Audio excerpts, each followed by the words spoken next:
इकडे बीड परळी महामार्गाच्या दुरवस्थेवर भाष्य करताना राज्याच्या मंत्री पंकजा मुंडे या काहीशा भावूक झाल्या। या रस्त्यावर रखडत आले आणि पीएला म्हटलं आता कंटाळा आलाय, राजकारणातून रिटायर व्हावंसं वाटतंय, हे उद्गार आहेत पंकजा मुंडे यांचे। मात्र सभास्थळी उपस्थित नागरिकांचा उत्साह पाहिल्यानंतर आपल्याला नव्यानं प्रेरणा आणि उभारी मिळाल्याचं सुद्धा त्यांनी यावेळी सांगितलं।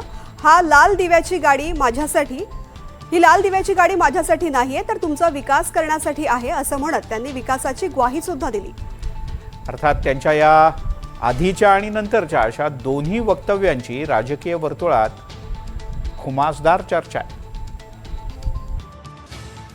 या स्पीडमध्ये इकडे असताना मला डोकं उतरतो, एवढे हायवे करायची काय गरज आपल्याला?